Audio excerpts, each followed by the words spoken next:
नमस्कार साथियों, आपका बहुत बहुत स्वागत है आपके अपने करंट हेवन के यूट्यूब चैनल पर। साथियों, हमको पता है कि डीएलएड फोर्थ सेमेस्टर के हम यहाँ पे एसएसटी के क्लास चला रखे हैं और ये डीएलएड फोर्थ सेमेस्टर के ही नहीं, जैसे ही आप डीएलएड फोर्थ सेमेस्टर क्लियर करेंगे इसको हम यूपी टेट के लिए भी और सुपर टेट के लिए भी लगाएंगे। यही सेम क्लासेस जो आपको जैसे कि डीएलएड थर्ड सेमेस्टर का जो एसएसटी हमने पढ़ाया है मुगल वंश से रिलेटेड और प्लस आधुनिक इतिहास से रिलेटेड, उसी में कुछ पार्ट वाइज आधुनिक इतिहास में जो कांड हुए थे, जैसे काकोरी कांड है, बारदौली सत्याग्रह है, 1919 का जलियांवाला हत्याकांड है, चंपारण आंदोलन है, तो इन सब को हम फोर्थ सेमेस्टर में पढ़ते हैं। तो यही फोर्थ सेमेस्टर वाला सारा का सारा क्लास और थर्ड सेमेस्टर का सारा क्लास आपको सुपर टेट में भी देखने को मिलेगा। तो बस यही क्लास हम सुपर टेट में भी लगाएंगे।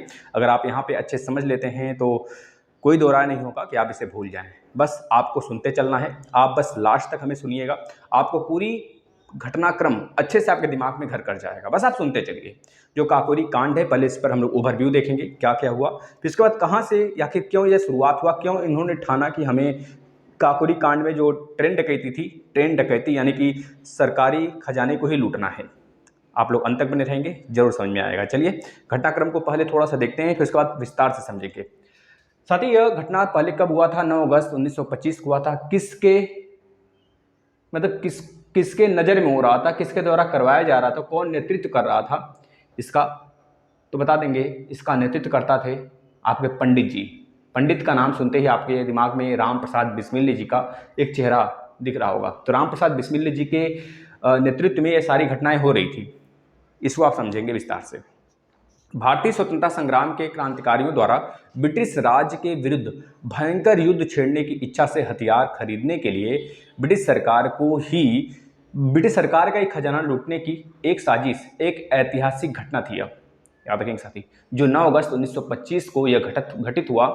इस ट्रेन डकैती में जर्मनी का बना हुआ 4 माउजर पिस्तौल था, जिसको आसानी से हम लोग उसको तोड़ मरोड़ कर, एक तरह से कह लीजिए कि उसके पीछे साथ ही हम लोग एक उसके बट के पीछे एक लकड़ी का हत्था लगाकर उसे पिस्तल की तरह यूज किया जा सकता था। मतलब आसानी से कंधे पर रखकर चलाने के काम आ सकता था। इस तरह से माउजर को हम लोग पिस्तल में बदल दिए, केवल और केवल उसके बट के पीछे एक लकड़ी का बना हुआ एक कुंदा लगाकर, कुंदा कहते हैं या फिर कह लीजिए लट्ठा लगाकर पीछे से राइफल का वह रूप दे दिया गया उसे, और उसी से ये लोग एक तरह से लूटे थे ट्रेन को। इसमें कौन से संगठन के लोग शामिल थे, अभी घटनाक्रम हम विस्तार से समझेंगे, तो ओवरव्यू दे रहे हैं आपको, आप लोग फटाफट शेयर भी कर दीजिए इसको। HRS जो हमारे चंद्रशेखर आज़ाद जी द्वारा बनाया गया था साथी। HRS Hindustan Republican association. HRS इसका बाद में नाम भी चेंज हो जाता है। HRS हिंदुस्तान रिपब्लिक एसोसिएशन के केवल 10 सदस्यों ने इस पूरी घटना को अंजाम दिया था। समझेंगे। काकोरी कार्यवाही के क्रांतिकारी वर्तमान में यूपी के, जो अब देख रहे होंगे जाति, जो अभी हाल ही में इसका नाम भी चेंज किया गया है।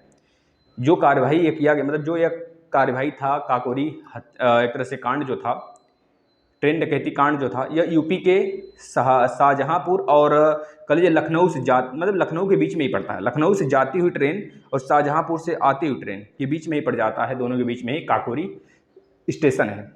लखनऊ काकोरी स्टेशन के नाम से, वह लखनऊ में ही पड़ता है खैर, लेकिन लखनऊ से बाहर की तरफ आउटर एरिया में पड़ जाता है, वहीं पे यह कांड हुआ था। इस बार इस 9 अगस्त 2021 को साथ ही इस काकोरी कांड रेलवे स्टेशन का नाम बदलकर काकोरी ट्रेन एक्शन रख दिया गया।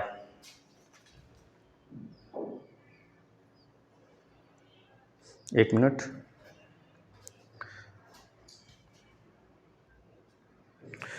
काकोरी ट्रेन एक्शन नाम रख दिया गया। इसको आप याद कर सकते हैं करंट की दृष्टि से कि जो काकोरी रेलवे स्टेशन था, जो काकोरी कांड रेलवे स्टेशन था, उसका नाम बदलकर काकोरी ट्रेन एक्शन रख दिया गया 9 अगस्त 2021 को। यह घटना कब की है? 9 अगस्त 1925 की। अगर आपसे पूछा जाता है 9 अगस्त 2021 का नाम बदला गया और 9 अगस्त 1925 में कांड हुआ था, तो आपको अगर समय निकालना हो तो आप निकाल सकते हैं कितना साल हो गया इसका। उसी के उपलक्ष्य में इसका नाम बदला गया है। राम प्रसाद बिस्मिल के साथ बहुत सारे लोग थे साथी, अगर देखा जाए तो सारे लोग थे। राम प्रसाद बिस्मिल इसमें नेतृत्व करता थे। अगर सबका नाम हम काउंट कराएं तो आप गिनते चलो, हमको बहुत सारे नाम भी याद हैं। जैसे राम प्रसाद बिस्मिल हो गए, अशफाक उल्ला खां, यह तो दोनों लोग एक तरह से प्रमुख थे, यह दोनों लोग प्रमुख के रूप में कार्य कर रहे थे। इनके साथ बहुत सारे लोग थे। एक मिनट रुकना जरा, इनके साथ बहुत सारे लोग कार्य भी कर रहे थे साथी। जैसे कि अगर बात करें हमारे योगेश चंद्र चटर्जी थे, इसके साथ प्रेम कृष्ण खन्ना भी जी थे, मुकुंदी लाल थे, और कह लीजिए कि आप हमारे जो चंद्रशेखर आज़ाद जी भी थे, इनके साथ रामनाथ पांडे भी थे, और मनमथ नाथ गुप्ता, इनका बहुत बड़ा रोल रहता है साथी, इसको हम समझेंगे अभी लास्ट में। राजकुमार सिन्हा भी जी थे, भूपेंद्र नाथ सान्याल थे। इस तरह से कहा जाए तो लगभग बहुत सारे लोग थे, 10 लोग माना गया था, मतलब 10 लोग थे मानक में। अब इस क्रांतिकारियों में इन क्रांतिकारियों द्वारा दोस्तों चलाए जा रहे स्वतंत्रता के आंदोलन को एक तरह से गति देने के लिए इन लोग का कहना था कि आप मतलब गांधी जी के रास्ते चलकर नहीं, हम अपने क्रांतिकारी दूसरे रास्ते पर चलकर इस जंग को जीतेंगे और अंग्रेजों के यहाँ से खदेड़ देंगे। इसलिए यह हमेशा दंगाई के रूप में या फिर कह लीजिए जगह जगह बम विस्फोट करना, जगह जगह अंग्रेजों को पकड़कर पीटना, इस तरह से काम होते थे कि हमें जल्द से आज़ादी मिल जाए, जल्द से जल्द आज़ादी मिल जाए। ये लोग शांति स्वभाव के नहीं थे, हमेशा उछल कूद के रूप में मचाते थे। जो भी चीज़ें होती थी उसको लूटना, पाटना, घसीटना, मारना, पीटना, यह चीज़ें चलती थी। अब आज शायद अगर वही चीज़ें चलती रहती तो हमें आज़ादी भी न मिलती और आज़ादी लेट हो सकता था। लेकिन अगर सारे लोग जुट जाते, गांधी जी जो उधर के रास्ते जो चल रहे थे अलग से, और इधर हमारे क्रांतिकारी लोग थे अलग से चल रहे थे, अगर इन दोनों लोग का जो मानसिकता था अगर एक होता तो शायद हमको बहुत ज़्यादा पहले ही आज़ादी मिल गई होती। दो मानसिकता के कारण थोड़ा सा दिक्कत हो गया था। अब इनके लिए साथी क्या था, धन की तत्काल बहुत ज़्यादा ज़रूरत थी इन लोग को, धन की तत्काल ज़रूरत थी, जिस वजह से इन्होंने एक तरह से शाहजहाँपुर से आती हुई और लखनऊ शाहजहाँपुर के बीच में यह ट्रेन लूटी गई थी। इस बैठक के दौरान स्वतः राम प्रसाद बिस्मिल ने अंग्रेजी सरकार का खजाना लूटने का पूरा बंदोबस्त बना दिया था। उन्होंने कहा था, मतलब इन लोग के बीच एक बैठक हुआ था, मीटिंग हुआ था 9 अगस्त के पहले ही 8 अगस्त को, क्योंकि 8 अगस्त को जो हमारे राम प्रसाद बिस्मिल जी थे, इनके घर में कोई इमरजेंसी था, वो चले गए थे। उसके बाद जब आप वापस आते हैं एक दिन बाद 9 अगस्त 1925 को ही मीटिंग होती है, और उसी दिन ये लोग ठान लेते हैं कि हम लखनऊ से आती हुई शाहजहाँपुर को जाती हुई एक ट्रेन है, इसको लूटेंगे। इसको लूटने का इन्होंने प्लान बना लिया, और वह लगभग जो उसमें जितने भी पैसेंजर थे साथी, ट्रेन मतलब पैसेंजर ट्रेन था, यह कह लीजिए कि अब की तरह यह नहीं है कि जो एसी वाले ट्रेन ये सब चलते थे। पहले उतने ज़्यादा लगेज भी नहीं होते थे, अगर होते भी थे तो उतने ज़्यादा कह लीजिए स्टैंडर्ड ट्रेन नहीं हुआ करते थे, है ना। तो याद रखेंगे, सहारनपुर लखनऊ पैसेंजर ट्रेन को इन्होंने चैन खींचा।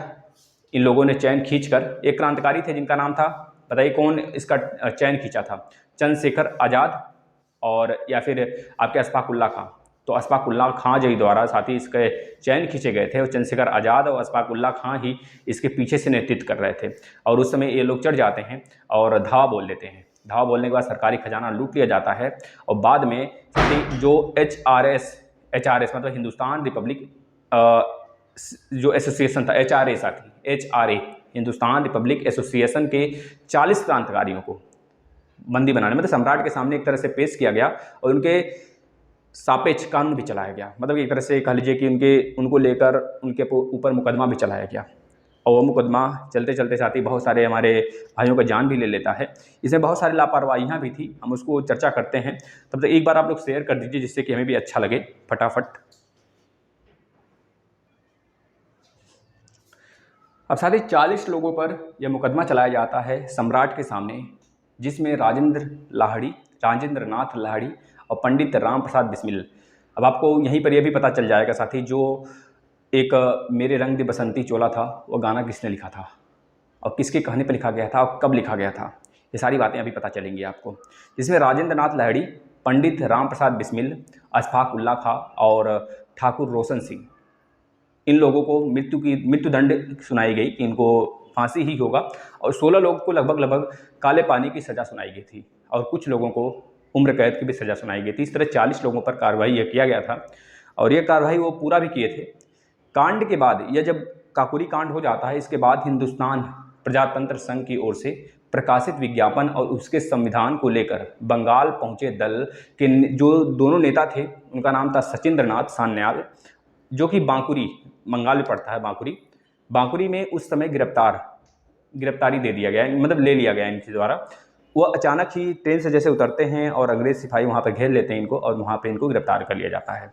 और बहुत सारे इनके साथ पत्र वगैरह भी थे जो साथ में ही गिरफ्तार कर लिए जाते हैं, जिससे यह साबित हो जाता है कि यह इसी दल के एक तरह से, क्योंकि ये देखिए पहले से ही पता चल गया था, एक घटना हुआ था बीच में, अभी हम विस्तार से बताएंगे उसको, कि उस घटना के माध्यम से ये पता चल गया था अंग्रेजों को कि यह जो HRS HRA जो संस्था है, हिंदुस्तान रिपब्लिक एसोसिएशन, इसी के मेंबर सारे के सारे हैं, जिसके माध्यम से इनके जब यह ट्रेन से उतरते हैं वहाँ पर बांकुरी में, तो पता चल जाता है उन लोग को कि भाई उनके पास से बहुत सारी चीज़ें मिलती हैं HRA से रिलेटेड, और उनको उसी जगह गिरफ्तार कर लिया जाता है।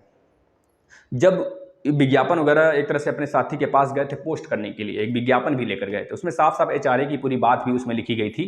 HRA संस्था है साथी, हिंदुस्तान रिपब्लिक एसोसिएशन, क्रांतिकारी संस्था है, जो कि बाद में बंद भी हो जाता है और सुभाष चंद्र बोस जी द्वारा नए रूप में स्टार्ट किया जाता है। अब देखिए, जब यह विज्ञापन दे ही रहे थे तब तक इनको गिरफ्तार कर लिया जाता है। इसी प्रकार एक और नेता थे, दिग्गज नेता थे साथी, जिसका नाम था योगेश चंद्र चटर्जी। यह कानपुर से वापस आ रहे थे पार्टी से, एक तो मीटिंग वगैरह था कुछ, वहाँ से वापस आ रहे थे। वापस आते समय हावड़ा स्टेशन पर ट्रेन से उतरते समय ही इनको गिरफ्तार कर लिया गया, और इनके साथ कुछ प्रतियां भी पाई गई जो HRA से संबंधित थी और कुछ अपने एक तरह से खाली साथियों से संबंधित था, और उनको भी इसी दिन गिरफ्तार कर लिया गया। अब दोनों नेताओं की गिरफ्तारी हो जाने के बाद राम प्रसाद बिस्मिल बहुत चिंतित हो उठे थे, क्योंकि यही सबसे एक तरह से कह लीजिए कि उस उत्तरदायित्व वाले पर्सन थे उस पूरे नेतागढ़ में, मतलब जितने भी इनके साथी थे उन सब में सबसे योग्य और सबसे बड़े कह लीजिए, जो सबसे थोड़े से तगड़े रूप में थे यही थे। और यह पूरा चिंतित हो उठे थे, और राम प्रसाद बिस्मिल जी के कंधे पर यूपी के साथ साथ बंगाल के अभी क्रांतिकारी जितने थे, बंगाल के भी, उनका नेतृत्व करता यानी उत्तरदायित्व इनके सर पे आ गया था। अब बिस्मिल का स्वभाव यह था कि जब ये कोई चीज़ ठानते थे, पहले तो ठानते न थे, और जब ठानते थे तो उसे पूरा करके ही छोड़ते थे। इनका स्वभाव बहुत ही उदारता था, और एक तरह से कह लीजिए कि बहुत हठी भी था, जो चीज़ मान लेते थे वो करते ही थे। अब देखिए, डकैती यह क्यों स्टार्ट हुआ, इसका कारण क्या था। ये लोग पहले छोटे मोटे लुटेरे थे, जैसे कि कोई छोटे मोटे लुटेरे का मतलब कि बड़े बड़े जो फैमिली हुआ करती थी, बहुत बड़े बड़े दिग्गज होते थे भारत में, उनके घर ये डकैती डालते थे। 7 मार्च 1925 और 24 मई 1925 को 2 घटनाएं हो जाती हैं साथी। दोनों दिन इस घटना में तो ये लोग अपने आसपास के जो थोड़े से दिग्गज फैमिली थी उनके घर गए थे डकैती डालने, और वहीं पर 2 मतलब कि कह लीजिए अकारण, बिना कारण के 2 व्यक्ति का वहीं पर मौत हो जाता है उसी जगह। तो जिसके कारण ये लोग ठान लेते हैं कि आखिर फालतू का इन लोग का मौत हो रहा है, मारे जा रहे हैं 2 लोग जो कि बिना किसी वजह के मारे जा रहे हैं, हमारे ही लोग हैं, हमको ये सब नहीं करना है, हमें तो अब सरकारी खजाने को लूटना है। अब उसी जगह से ये लोग ठान लिए सरकारी खजाने को लूटना है। 7 मार्च याद रखेंगे, 7 मार्च 1925 और 24 मई 1925, मई जून जुलाई अगस्त आते 8 अगस्त को इन्होंने एक प्लान बना ही रहे थे, तब तक राम प्रसाद बिस्मिल के घर एक जरूरी काम आ जाता है। अब वहाँ पे चले जाते हैं। वहाँ से आने के बाद एक मीटिंग होती है 9 मई 1925 को हरदोई से बिस्मिल जी के नेतृत्व में 10 लोग, जिनमें शाहजहांपुर से बिस्मिल्ला आसफ खान, पहले सुन लीजिए, मतलब कि 10 जैसे ही लोग वापस आते हैं, मतलब वहाँ से वापस आते हैं बिस्मिल्ला जी 9 अगस्त 1925 को, मीटिंग के बाद ही या तुरंत एक षड्यंत्र बना लेते हैं, एक घटनाक्रम इन्होंने सजा लेते हैं लोग कि शुरू से अंत तक हमको क्या करना है, कितने लोग क्या करेंगे, ये लोग किधर रहेंगे, किस जगह से खजाने होंगे, कहाँ पर किसको मारना है, सारी चीज़ें, कौन सा पिस्टल यूज करना है, सारी चीज़ें बंदोबस्त कर लेते हैं। बंदोबस्त करने के बाद साथ ही यह हरदोई से विभिन्न, मतलब बहुत सारे नेता थे जिन बिस्मिल्ला जी के नेतृत्व में कह लीजिए लगभग 10 लोग हरदोई से चढ़ जाते हैं, मतलब हरदोई से चढ़ते हैं लगभग 10 लोग, जिनमें शाहजहांपुर से बिस्मिल्ला आसफ खां थे, है ना, मुरारी शर्मा थे, और एक तरह से कह लीजिए बनवारी लाल भी थे, ये लोग थे, और राजेंद्र लाड़ी भी थे, सच्चिदानंद सिन्हा और केशव चंद्र चक्रवर्ती थे, बनारस से चंद्रशेखर आज़ाद जी थे, और चंद्रशेखर आज़ाद जी के साथ एक मनमथ नाथ गुप्ता थे। इन्हीं के कारण तो एक कांड होता है साथी, जिसके कारण हमारे साथी मारे जाते हैं। बनारस से चंद्रशेखर आज़ाद जी थे और मनमथ नाथ गुप्ता जी थे, और औरैया से मुकुंदी लाल करके एक लोग थे। इस तरह से ये लोग चढ़ जाते हैं ट्रेन पर जगह जगह से अपना, और एक जगह आकर मिलते हैं। जर्मनी का एक माउजर था साथी, 4 माउजर थे, खैर उसमें जो हमने बताया उसके पीछे, मतलब कि आगे से उसका जो नली था उसके पीछे से जो ऐसे था सीधे माउजर था, उसके नीचे इन्होंने एक कह लीजिए कि लकड़ी का गुटका लगाकर बहुत बढ़िया से उसको डिजाइन कर एक तरह से पिस्टल बना लिए थे लोग। वो चारों माउजर लेकर ये लोग निकल गए, और प्लस उस साथ में हथौड़ी वगैरह भी थी, और हथौड़ी तो ट्रेन में भी थी। अब काकोरी रेलवे स्टेशन पर ट्रेन को रुकवा कर, जैसे ही मतलब काकोरी रेलवे स्टेशन से, मतलब शाहजहांपुर से जैसे ही ट्रेन आगे बढ़ी लखनऊ की तरफ, लखनऊ से पहले और शाहजहांपुर के बीच में एक पड़ जाता है साथी, स्टेशन का नाम है काकोरी रेलवे स्टेशन, है ना। वहाँ पर रुकवा कर जैसे ही ट्रेन आगे वहाँ से बढ़ने लगी, और क्रांतिकारी ने चैन खींच दिया। एक क्रांतिकारी थे, उन्होंने उनमें से ही कोई एक था, लेकिन नाम सटीकता से नहीं याद है। शायद यह बिस्मिल्लाह जी थे या फिर इनके सहयोगी थे, जो कि राजेंद्र लाहिड़ी भी थे, उनके साथ में थे। इन्हीं दोनों लोग में से, या फिर रोशन सिंह ठाकुर जी थे, इन्हीं तीन लोग में से कोई, सॉरी, अशफाक उल्लाह खां थे साथी, हाँ, अशफाक उल्लाह खां या फिर चंद्रशेखर आज़ाद में से, इन दोनों लोग में से कोई एक था जिन्होंने चैन खींचा ट्रेन की। जैसे आप लोग भी देखते होंगे, जब कहीं आना जाना होता होगा, कुछ कारण होता होगा, तो ट्रेन की जो किसी भी डिब्बे का चैन खींच दो, ट्रेन अपने आप रुक जाती थी, कुछ टाइम तक रुकी रहती थी। सेम इसी प्रकार से यहाँ पे घटना हुआ और इन लोगों ने चैन खींच दिया, और चैन खींचने के बाद वह एक तरह से कह लीजिए ट्रेन रुका ही रह गया, और ये लोग धीरे धीरे अपना बंदोबस्त बनाते गए। तो रक्षक डब्बा करके एक था। रक्षक डब्बा मतलब कि जहाँ पे सरकारी खजाने होते हैं, वहाँ पर बहुत सारे अंग्रेजी जो सिपाही थे वह उपस्थित थे वहाँ पर उस डब्बे के आसपास में। उससे रक्षक डब्बा लोग बोलते थे। रक्षक डब्बे से सरकारी खजाने को निकाल कर नीचे गिरा दिए। उस बक्सा साथी इतना ज़्यादा, बहुत, जैसे आज देखो सुनार का जो अलमारी होता है उसे हिलाने से हिल भी नहीं सकता, उसे तोड़ भी नहीं सकते लोग, मतलब किसी भी हाल में उसे।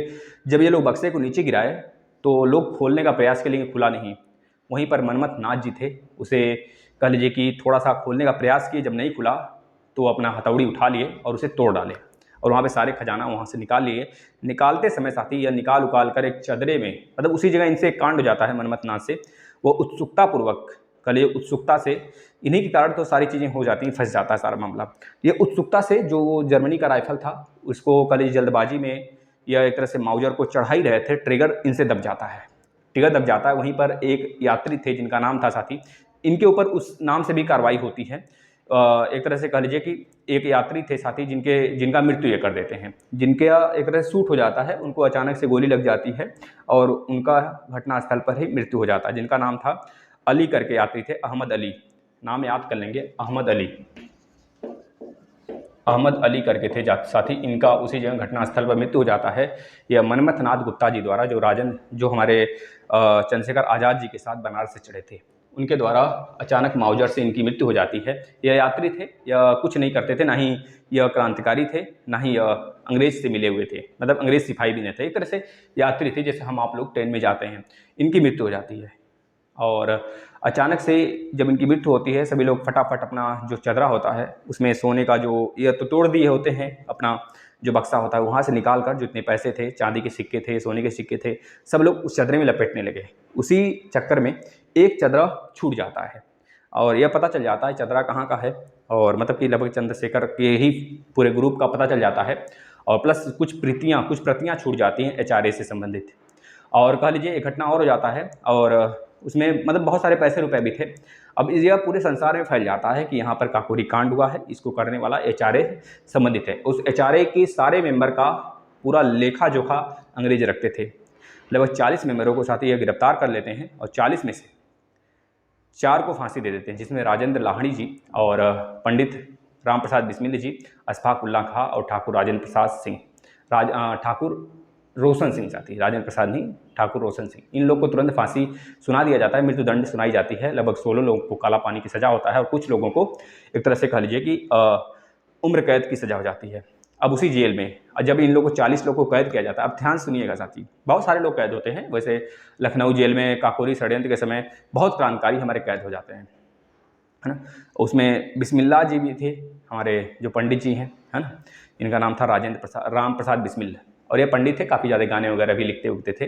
तो उसी समय एक कह लीजिए कि उनमें उमंग था साथी, यह नहीं थे, डरते नहीं थे किसी से, पहली बात ये लोग, जिस प्रकार से हमारे भगत सिंह जी जब फांसी के फंदे को चूम जाते हैं, उसी प्रकार से भी थे साथी। तो ये लोग किसी से डरते न थे। और उस समय एक कह लीजिए कि एक त्यौहार हिंदुओं का होता है, बसंत का त्यौहार। उस समय वही बसंत का त्यौहार आया अचानक, और ये लोग मूड में आ गए, और सभी लोग पंडित जी से रिक्वेस्ट करने लगे कि भाई आप एक गाना लिखिए, जिसको हम लोग कल सुबह बसंत पंचमी के दिन गाएंगे। और वह बहुत मस्ती में अपना गाना भी लिख दिए। वही गाना था, मेरा रंग दे बसंती चोला, मैं रंग दे बसंती हाँ मेरा रंग दे बसंती चोला, है ना। इसी रंग में रंग के सिवा ने माँ के बंधन को खोला, यही रंग हल्दी घाटी के था प्रताप ने घोला। जो हल्दी घाटी का युद्ध हुआ था अकबर से, उसी समय की कहानी, ये सब सारा चीज़ें लिखते जा रहे थे लोग, ये मतलब लिखा जा रहा था बिस्मिल्लाह जी द्वारा। तो आप इससे याद कर सकते हैं, राम प्रसाद बिस्मिल द्वारा ये कहानी लिखी गई थी, ये गाना लिखा गया था। यही रंग हल्दी घाटी के था प्रताप ने घोला, और इसी तरह पूरा कहानी है, आप इसको गा सकते हैं। एक लाइन और कहना चाहेंगे हम। और नव बसंत में भारत के हित वीरों का यह टोला, मैं रंग दे बसंती चोला, मैं रंग दे बसंती चोला। यह पूरा का पूरा है। इसमें एक लाइन और था, किस मस्ती से पहन के निकला यह बसंती चोला, मेरा रंग दे बसंती चोला, हाँ मेरा रंग दे बसंती चोला। यह पूरा गाना था साथी, जिसको लिखा गया था बिस्मिल्लाह खां द्वारा, जो कि पंडित के नाम से जाने जाते थे। और ये पूरा कहानी था। अगर आपको समझ में आया हो तो इसे जरूर शेयर करिएगा, अपने भाइयों को बताइएगा। और ये काकोरी कांड के बाद साथी हम लोग इसमें देखेंगे बहुत सारे कांड हैं, इसके बाद हम लोग पढ़ने वाले हैं। जैसे कि बारदोली सत्याग्रह है, नेहरू रिपोर्ट है। नेहरू रिपोर्ट ने में 14 रिपोर्ट दिए थे। नेहरू नहीं, जिन्ना रिपोर्ट था, 14 रिपोर्ट था जिन्ना का, उसमें स्वतंत्रता से रिलेटेड था, उसको देखेंगे। प्लस जिन्ना, प्लस एक तरह से नेहरू रिपोर्ट था, प्लस इसके बाद बारदोली सत्याग्रह था, जो कि सरदार वल्लभ भाई पटेल जी के को मतलब लेकर बारदोली की जो महिलाएं थी उनके द्वारा संबंधित है। इसको हम बहुत विस्तार से देखेंगे इन सारी चीज़ों को। बस आप लोग शेयर किया करिए थोड़ा सा, ये सारी चीज़ें आपको बहुत जगह काम देंगी, एक जगह नहीं। तो आप इसे शेयर करिएगा और अपने भाइयों को भी ज़रूर सूचित करिएगा। क्लास स्टार्ट है, लोग देखें। धन्यवाद।